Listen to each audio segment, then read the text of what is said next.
Olá, o Primavera Saúde está no ar e o tema de hoje é edema pulmonar. E meu convidado é o Dr. Renato Matos, que vai nos auxiliar nesse bate-papo. Doutor, seja muito bem-vindo ao Primavera Saúde. Obrigado pelo convite, é um prazer participar do teu programa. Prazer é todo nosso. Bom, doutor, para a gente começar a tentar entender um pouquinho mais o que seria a edema pulmonar, eu queria que o senhor explicasse, né? Tem como a gente definir? Tem. Edema é um excesso de líquido, né? As pessoas confundem isso com muita frequência. Edema pulmonar, na imensa maioria das vezes, é consequência de uma doença cardiológica. O coração, por uma série de motivos, né? A insuficiência cardíaca é a mais comum, né? Não consegue jogar para frente todo o sangue que deveria e esse líquido acaba represando no pulmão e no espaço pleural, né? Então, o edema pulmonar seria esse acúmulo de líquido no pulmão e no espaço pleural, que é aquela capinha que fica em volta do pulmão, na imensa maioria das vezes como consequência de uma doença cardiológica.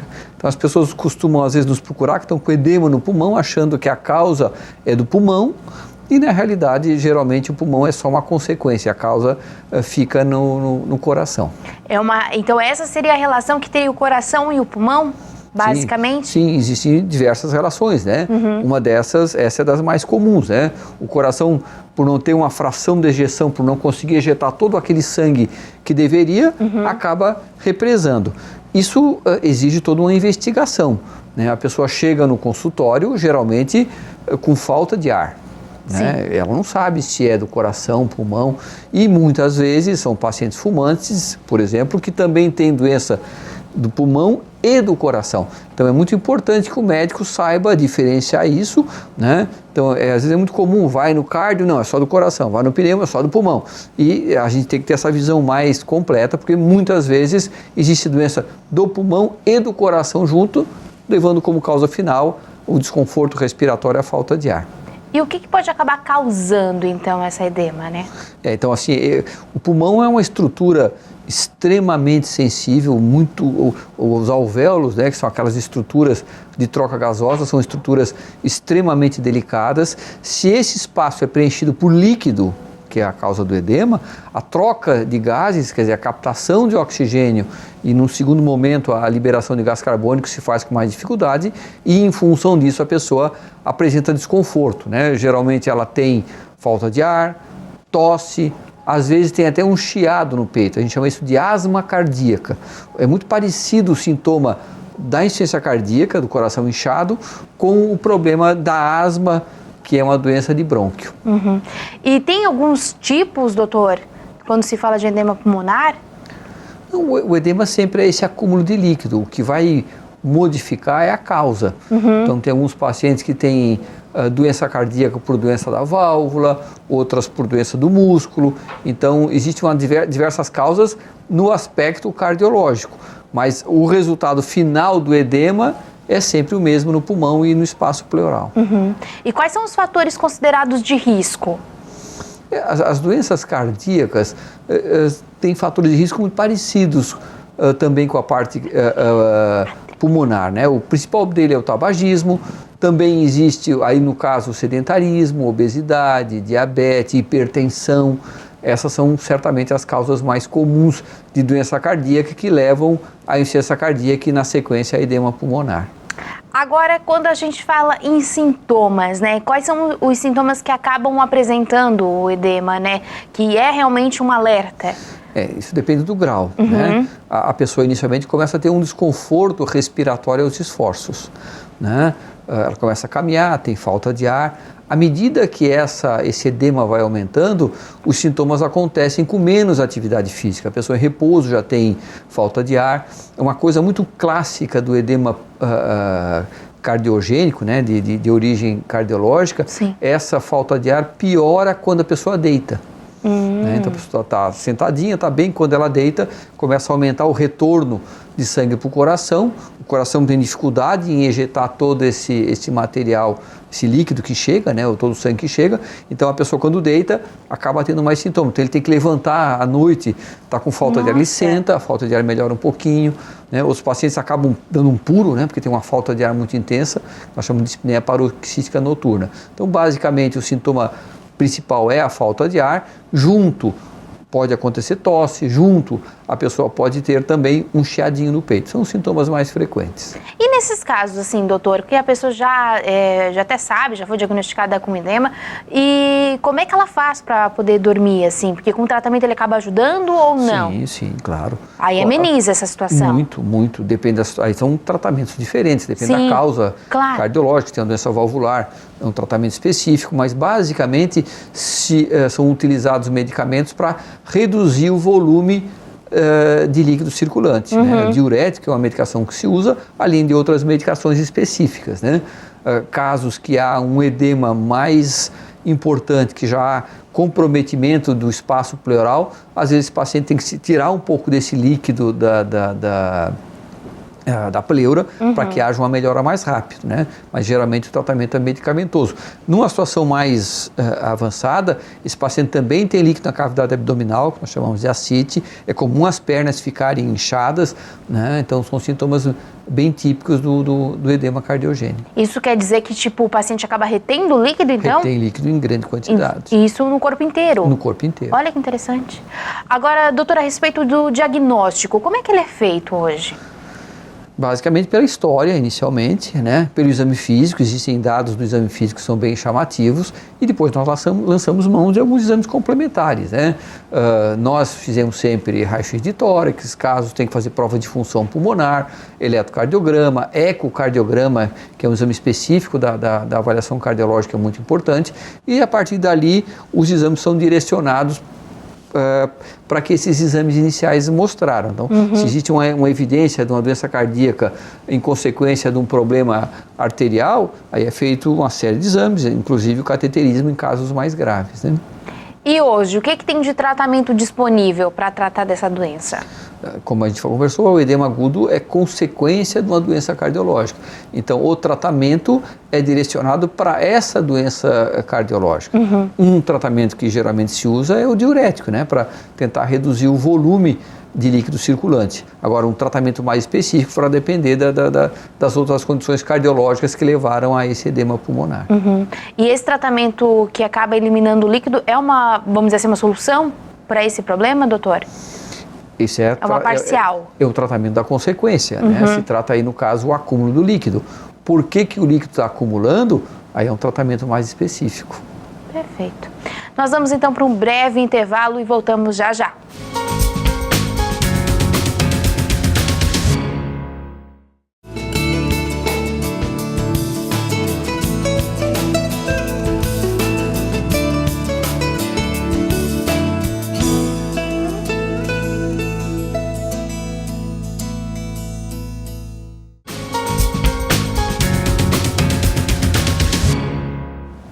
Estamos de volta, o tema de hoje é edema pulmonar e eu estou recebendo o doutor Renato. Bom, doutor, como a gente estava conversando antes de ir para o intervalo, a gente falou um pouquinho sobre a questão do tratamento, mas como conviver com essa doença, né? Depende do grau, né?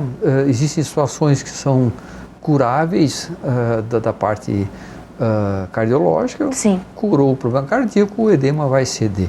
Né? Na maior parte das vezes são doenças crônicas, né? E aí entram outras situações. Se ele é diabético, é mais complicado. Se tem a doença pulmonar associada, é mais complicado, né? E aí a resposta ao tratamento também depende muito da gravidade, dessas comorbidades, doenças associadas. Tem pacientes que conseguem conviver com muita simplicidade, com muito poucos sintomas, né? Alguns pacientes têm a vida extremamente prejudicada em função dessa doença de base. Quando a gente acaba falando principalmente das crônicas, né, a pessoa ela tem que mudar alguma coisa na rotina dela quando se fala em edema, doutor? Sim, né? Algumas coisas são fundamentais, tabagismo, Sim. que vale tanto para a doença cardíaca quanto para a pulmonar. Tem que ser feito um tratamento da hipertensão, né? Boa parte desses pacientes tem doenças cardíacas por uma hipertensão não diagnosticada e não tratada. O diabetes mellitus é um fator de risco imenso para doença cardiológica, obesidade, sedentarismo, são essas causas comuns, né, que as pessoas de modo geral sabem Algumas vão atrás e procuram um tratamento, outras pessoas acabam não tratando e depois acabam muitas vezes pagando um preço muito alto por isso. É verdade. Falando na questão do cigarro, é sempre um assunto muito polêmico quando a gente acaba citando, né? Porque tem algumas pessoas que elas realmente têm uma dificuldade para largar. Quando acabam encontrando uma doença como essa, facilita com que eles acabem tomando a decisão de parar de fumar mesmo ou não? Às vezes tem algumas pessoas que acabam ainda resistindo. Parar de fumar basicamente é motivação. A pessoa tem que ter algum tipo de motivação. E talvez um dos maiores motivadores é medo de morrer. Então, quando a pessoa encontra uma situação que ela vê que a vida dela está em risco, geralmente isso acaba gerando uma ação mais eficaz nesse aspecto. Parar de fumar sempre é muito difícil. Sim. A pessoa tem que ter essa vontade, a pessoa tem que querer parar de fumar. Às vezes as pessoas procuram um remédio mágico, uma situação mágica, uma acupuntura. Não existe mágica, Então existe todo um esforço, existem medicamentos que fazem com que essa parada do cigarro se faça com mais... com menos ansiedade, com menos desconforto, mas existe um posicionamento muito importante da pessoa. Então, a presença de uma doença, e quanto mais grave essa doença, geralmente a pessoa fica mais preocupada e consegue parar com mais facilidade. Agora, eu tenho pacientes que têm doenças pulmonares extremamente graves, pacientes que fazem uso de oxigênio 24 horas por dia e que continuam fumando. Meu Deus do céu. É um vício difícil, E tem pessoas que aceitam pagar o preço por isso, É complicado isso, a gente não pode criticar nesse aspecto, Nós temos que orientar, insistir, colocar à disposição todos os meios que a medicina tem, que não são muitos para ajudar a parar de fumar, mas tem que existir uma mudança de comportamento da pessoa. Eu quero parar de fumar, eu vou conseguir parar de fumar. E geralmente as pessoas conseguem. Alguns acham que não vale a pena, E quais seriam esses métodos, assim? Dá pra gente dar uma pontuada rapidinho? Assim, em relação a parar o tabagismo, a gente primeiro tem que fazer uma boa avaliação do paciente, porque se nós conseguimos pegar coisas da família, às vezes, olha, teu pai já morreu de câncer de pulmão, isso ajuda. No teu exame de função pulmonar, tu já tem uma perda importante de função pulmonar, tua tomografia já mostra que tu tens enfisema, a tua tomografia já tem nódulos que nós vamos ter que fazer um acompanhamento que isso possa ser um tumor. Então, essa conversa inicial sempre tem o seu papel, Sim. Nós, pneumologistas, temos que avaliar isso todas as consultas e nós temos que sempre tentar insistir nisso. Existem pessoas que já estão preparadas para parar de fumar. Outras assim, não, doutor, esse assunto não me interessa, eu não quero parar de fumar, vou continuar fumando e pago o preço. Na outra consulta nós vamos novamente tentar abordar esse aspecto. Agora, quando a pessoa está disposta a parar de fumar, existem algumas técnicas, Geralmente nós usamos alguns medicamentos, existem basicamente 2 medicamentos, um chama bupropiona, que é o mais clássico, vareniclina é uma outra medicação que se usa também. Se usa reposição de nicotina, essa reposição pode ser feita através de adesivos, também pode ser feita através de goma de mascar, e geralmente nós fizemos uma mescla disso. Sim. Quanto maior o grau de dependência que essa pessoa tem, mais medicamentos vai se usar. Tem pessoas que fumam, que conseguem fumar, aí eu fumo 2 cigarrinhos no final de semana, e fica a semana inteira se fumar. São pacientes que param com facilidade. Tem pessoas que fumam 3 carteiras de cigarro por dia. Então nós temos que discutir, vamos parar de uma hora para outra, vai ser feita uma parada mais gradual. Se existe uma doença de base, geralmente a pessoa se motiva um pouco mais e se consegue. Muitas vezes é difícil. Mas assim, a maior parte das pessoas que realmente querem parar de fumar, conseguem. Uns com mais, outros com menos de dificuldade. Existem alguns marcadores de dependência, aquelas pessoas que antes de tomar o café da manhã fumam, são pessoas que têm mais dependência. Aquelas pessoas que se por algum motivo acordam durante a madrugada, fumam, são pessoas com mais dependência. Tem pessoas que conseguem ficar 4, 5 horas sem fumar, às vezes numa reunião, numa viagem de avião. Outras pessoas ficam 1 hora e já ficam extremamente ansiosas. Então existem graus de dependências diferentes. É muito difícil parar de fumar. O grau de dependência que a nicotina provoca, ela é muitas vezes superior à da cocaína, do crack, da maconha, do álcool. Eu trabalhei muito tempo com tuberculose, eu tinha uma experiência muito interessante. A pessoa com tuberculose, emagreceu 20 quilos, escarrando sangue, dor torácica, uma fadiga imensa. Olha, agora eu vou mudar a minha vida. Eles param com álcool, param com crack, param com a cocaína e tem muita dificuldade em parar com o cigarro. Então, isso é uma coisa do nosso dia a dia. Mas assim, as pessoas que realmente estão motivadas conseguem parar. Isso é muito importante. Com certeza. E com certeza quem acaba tomando essa decisão de realmente parar contribui muito para o tratamento, né? Muito, muito. Doenças cardíacas, pulmonares, tumores, né? Certamente o fator de risco modificável maior que nós temos hoje é o tabagismo. Agora, voltando para o nosso tema, falando de edema, quais são, né, as principais complicações que podem se ter quando se fala desse assunto? Aí volta para a história do coração, né? Por exemplo, se a pessoa já tem uma doença de circulação coronariana, por exemplo, ele pode infartar, pode ter uma complicação nesse aspecto. Essa falta de ar provocada por esse acúmulo de líquido no pulmão, isso gera muita falta de ar. Alguns pacientes fazem complicações de arritmia, fazem AVC, então existe derrame cerebral, né? Então existe uma série de complicações que são associadas com essa doença cardíaca de base. Perfeito. Nós vamos então para mais um intervalo e voltamos já já, não saia daí.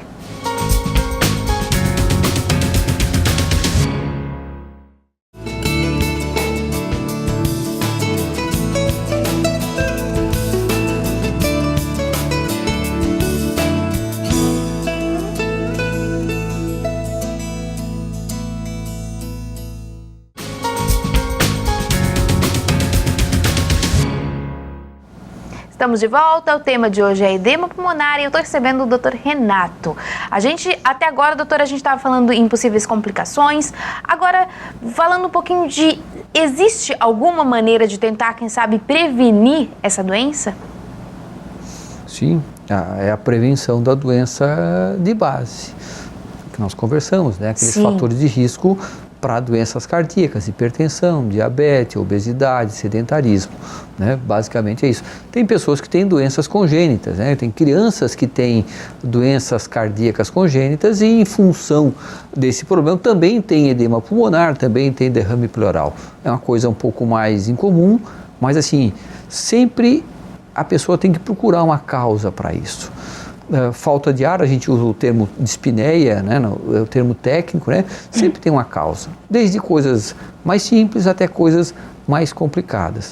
Então, a pessoa ter um desconforto respiratório, se eu estou acostumado a subir 4 andares no meu prédio para chegar no meu apartamento e eu estou tendo dificuldade para chegar no primeiro degrau, certamente alguma causa tem.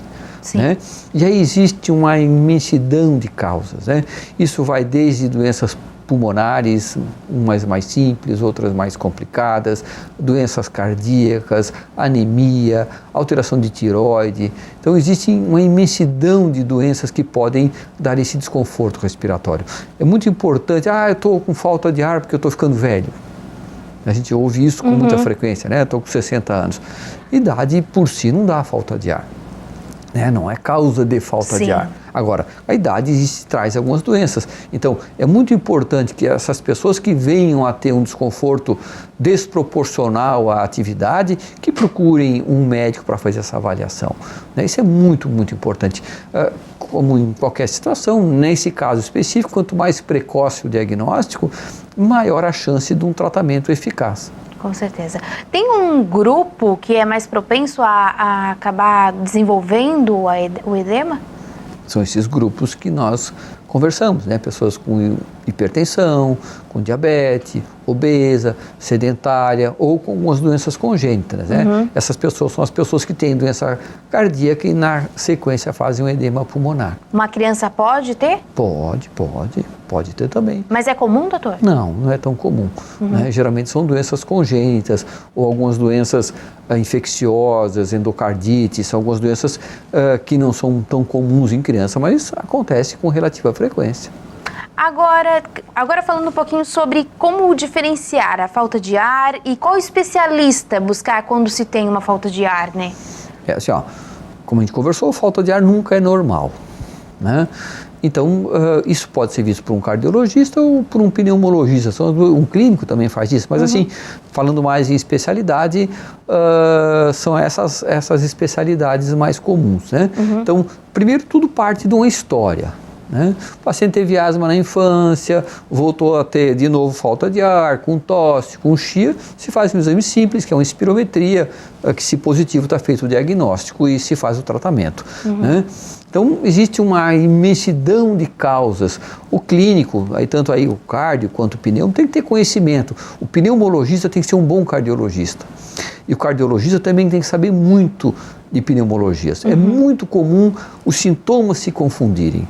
As duas podem dar falta de ar, as duas podem dar tosse, as duas podem dar dor torácica. Então, essa conversa inicial ela é fundamental e vai direcionar. Né? Não tem por que fazer aquela imensidão de exames se eu já tenho um diagnóstico definitivo.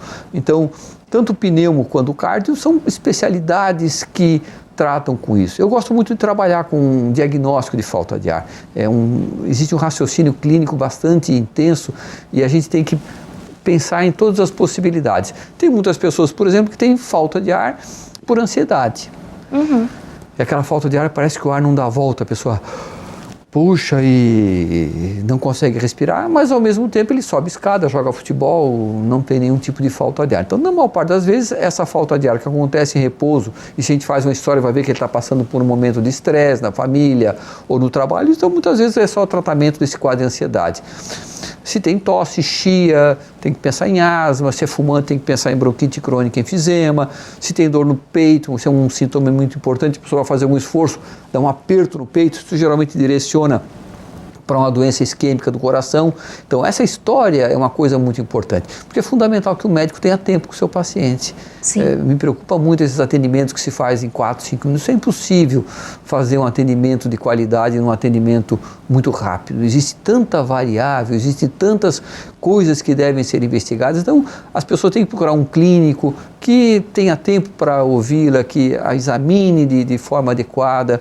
Como eu falei, muitas vezes é um diagnóstico simples, às vezes é um diagnóstico extremamente complexo, a pessoa tem que vir 3, 4 vezes no consultório para que nós tenhamos certeza da causa e que a partir daí se faça um diagnóstico. Não existe tratamento para falta de ar, existe tratamento para a causa da falta de ar. Né? E são imensas, dezenas, talvez centenas de causas diferentes que nós temos que pensar e tentar chegar na causa específica, porque é a partir daí que a pessoa vai ter algum benefício do tratamento. Até falando nesses atendimentos relâmpagos que muitos médicos acabam realizando, né, doutor? Tem essa questão dos sintomas que às vezes o mesmo sintoma pode ter diversas doenças, né? Como a própria falta de ar. O senhor acabou citando aqui já diversas doenças que podem ter a falta de ar, mas ser qualquer uma dessas doenças, né? É evidente que existe hoje as pessoas procuram muito pronto-socorro. Sim. Né? Pronto-socorro não é um lugar para fazer uma investigação. Com certeza. No pronto-socorro ele tem que saber, não está com falta de ar, está infartando, está com falta de ar porque está com derrame pleural, que aí vai exigir um tratamento mais rápido e específico para que a pessoa não venha a morrer em função disso. Que é uma emergência, né? É uma emergência, mas então as pessoas procuram o pronto-socorro porque é mais fácil, lá já tem raio-x e não tem como o médico do pronto-socorro que tem que atender 200 pessoas, às vezes, em 12 horas, que faça essa investigação de forma mais sistemática. Então, é muito complicado, às vezes. Nós temos um sistema de saúde sobrecarregado, que tem um monte de coisa que tem que ser modificada. Mas as pessoas, dentro do possível, têm que procurar um clínico que tenha tempo, experiência, que os examine, que vai tentar buscar a causa. Isso é muito importante. Com certeza. Doutora, a gente está chegando na reta final do Primavera Saúde. Eu deixo esse espaço para o senhor fazer suas considerações finais. Eu agradeço o convite mais uma vez. É um prazer estar aqui junto com vocês. E tem falta de ar? Isso não é normal. Vamos procurar a causa. Com certeza. A gente que agradece mais uma vez a sua participação e vamos para o nosso momento de reflexão, né? O orgulhoso acaba sendo humilhado, mas quem é humilde será respeitado. Provérbios, capítulo 29, versículo 23 do Primavera Saúde de hoje. Vai ficando por aqui. Nós voltamos semana que vem, se Deus quiser. Até lá. Tchau, tchau.